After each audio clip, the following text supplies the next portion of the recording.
जय श्री राधे श्याम। वीडियो को पूरा देखिएगा।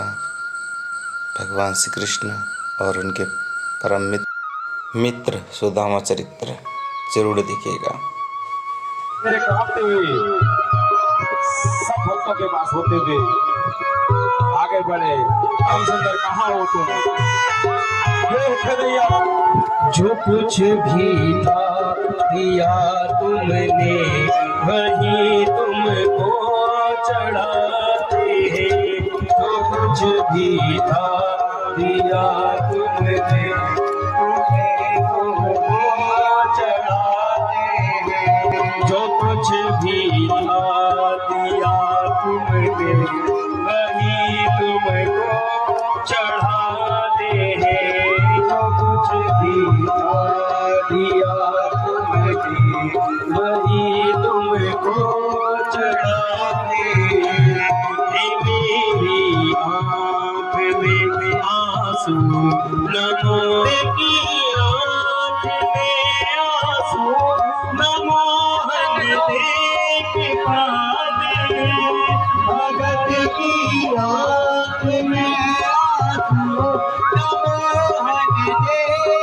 पाते हैं। कन्हैया हर घड़ी मुझको तुम्हारी याद आती है। कन्हैया हर घड़ी मुझको तुम्हारी याद आती है।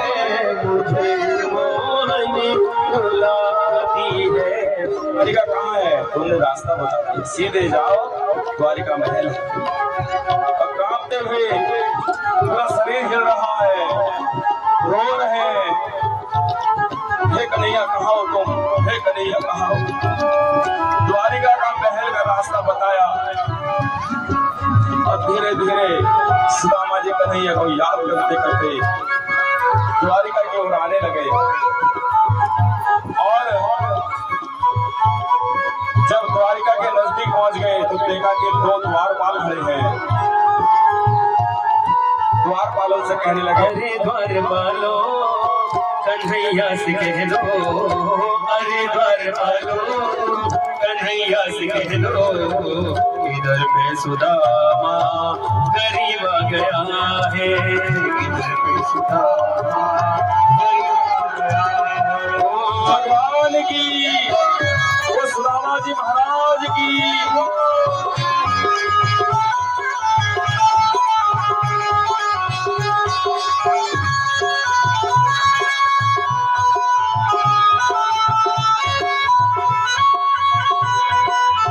सुदामा जी कहते हैं, अरे द्वारपालो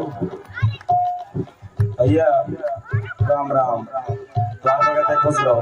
सुदामा जी अंदर जाने का प्रवेश करते हैं तो द्वारपाल रोकते हैं, किधर जाते हैं? सुदामा जी कहते हैं, अरे भैया मेरा एक बचपन का मित्र है जिसका नाम श्री कृष्ण है, क्या तुम जानते हो? वे द्वारिका के राजा हैं। क्या नाम बताया? द्वारपाल जी कहते हैं श्री कृष्ण। बोले श्री कृष्ण नाम कहते हैं कोई नहीं है। बोले क्या नाम है? बोले हमारे महाराज का नाम तो है श्री श्री 1008 परम सम्मानित आदरणीय श्री द्वारिकाधीश श्री कृष्ण कन्हैया लाल। सुदामा जी चौंक गए।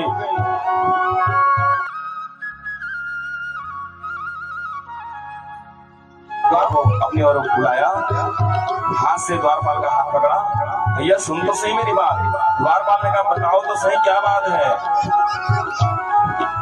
तो सुदामा जी कहते हैं तुम एक काम करना, अपने राजा के पास जाओ और उनसे कहना कि द्वार पर एक गरीब ब्राह्मण आया है, अगर नाम पूछे तो बस एक ही कहना कि उसका नाम सुदामा है। द्वारपाल ने कहा ठीक है, मैं जाता हूँ। और द्वारपाल कृष्ण भगवान के पास आ जाता है। हे कन्हैया प्रणाम करता हूँ मैं आपको, आयुष्मान भव। हे द्वारपाल आज कैसे आना हुआ? द्वारपाल कहते हैं, हे श्याम सुंदर क्या बताऊं, द्वार पे एक गरीब ब्राह्मण आया है, पूरी जिंदगी नौकरी करते करते हो गया, बूढ़ा होने वाला हूं, आज तक मैंने ऐसा गरीब ब्राह्मण नहीं देखा। अच्छा, कन्हैया द्वारपाल से कहते हैं, अरे भैया ये तो बता, उसने अपना नाम तो बताया होगा। द्वारपाल कहते हैं, सुनो कन्हैया, वो जो ब्राह्मण है ना, उसके शरीर में एक ही धोती है और वो भी फटी हुई। न सर पे है पगड़ी न तन पे है जामा, न सर पे है पगड़ी न तन पे है जामा। बता दो कन्हैया को नाम है सुदामा, बता दो कन्हैया को नाम है सुदामा। उन्होंने कहा था कि कन्हैया से कहना ना सर में पगड़ी है न शरीर में कपड़े हैं, अगर नाम पूछे तो बता देना सुदामा है। जैसे द्वारपाल ने सुदामा नाम दिया, कन्हैया चौंके और दौड़ लगाकर भागने लगे। सुदामा को चले आए मोहन, सुनते ही दौड़े चले आए मोहन। लगाया गले से सुदामा को मोहन, हाँ लगाया गले से सुदामा को मोहन।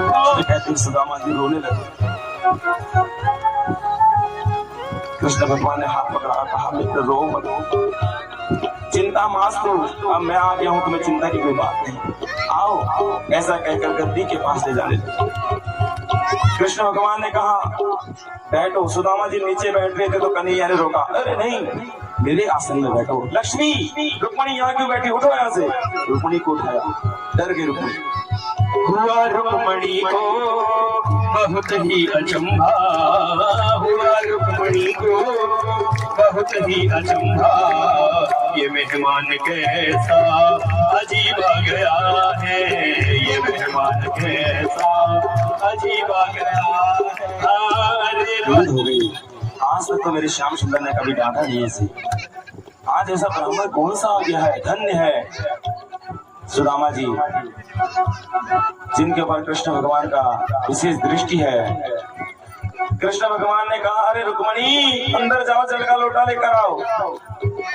रुक्मणी मैया अंदर जाती है जल लेने के लिए, से कृष्ण भगवान चरणों में बैठ गए। सुदामा के लगे, मित्र ये क्या कर रहा है, तू द्वारिकाधीश है, इतना बड़ा राजा है, मेरे पैरों में क्यों बैठा है। जो लोग ब्राह्मणों से द्वेष करते हैं ना, ब्राह्मण से चिढ़ते हैं ना, शादी विवाह हो जाने के बाद 3 दिन से भूखा प्यासा ब्राह्मण को जब दक्षिणा देने की बारी आती है तो पंडित जी यमराज जी जैसे दिखने लगते हैं। वो लोग शिक्षा ले। द्वारिकाधीश भगवान श्री कृष्ण के चरणों में बैठे, इतना प्रेम करते थे भगवान श्री कृष्ण ब्राह्मणों से। ओम नमो ब्राह्मण देवाय गौ ब्राह्मण हिताय च जगत हिताय कृष्णाय गोविंदाय नमो नमः।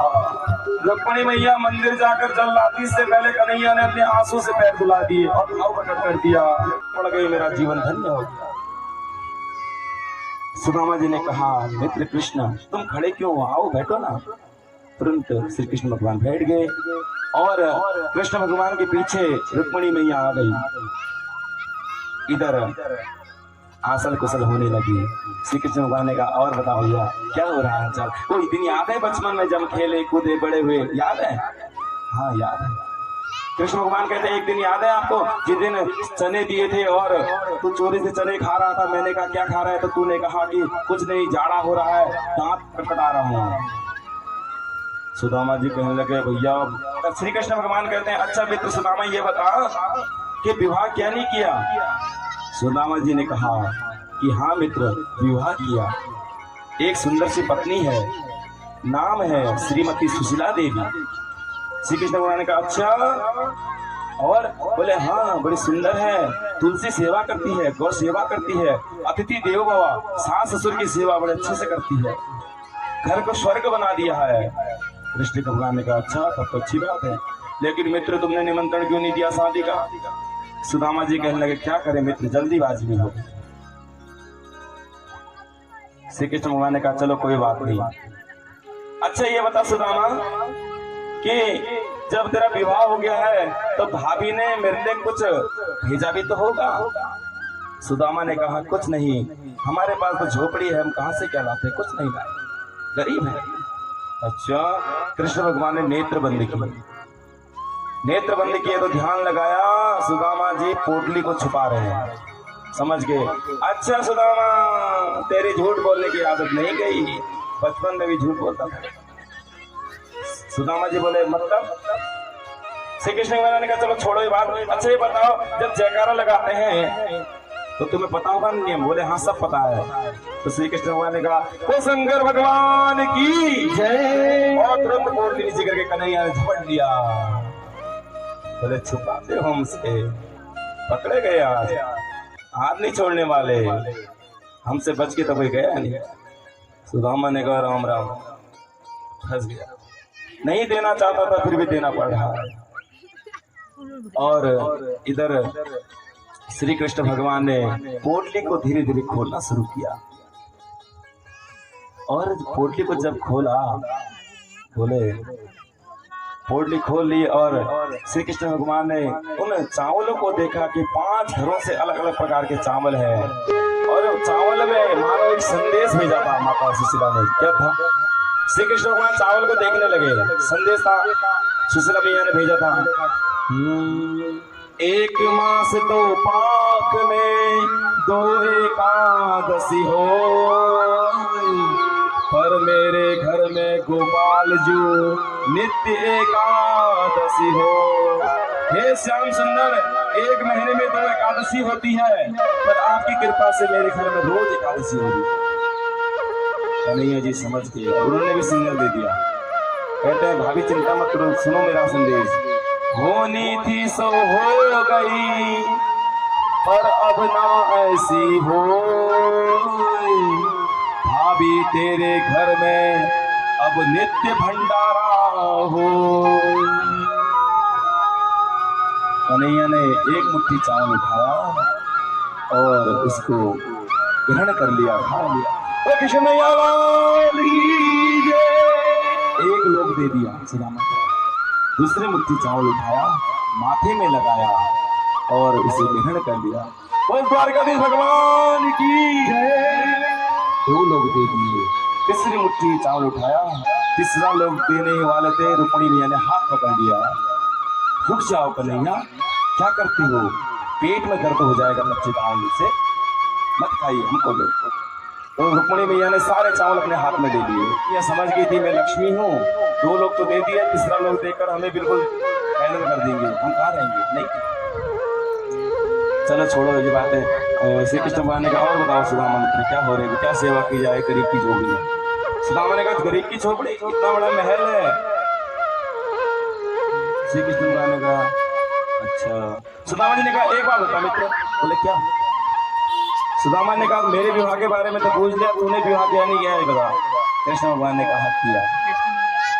तो सुदामा ने कहा कहाँ है देवी? तो श्री कृष्ण भगवान ने कहा रुक्मिणी आओ आशीर्वाद लो सुदामा जी का। तो रुक्मिणी जी ने पैर छुए, अखंड सौभाग्यवती भव। इतने में सुदामा जी कहने लगे तुमने भी तो निमंत्रण नहीं दिया। बोले ऐसे हो गया जल्दीबाजी। कृष्ण भगवान ने कहा रुको सुदामा जी, अभी बात खत्म नहीं हुई है। बोले क्यों? देखते जाओ। सत्य मामा आओ, पैर छुए। सत्य मामा ने पैर छुए, सौभाग्यवती भव। नागनी जीती आई, पैर छुए, अखंड सौभाग्यवती।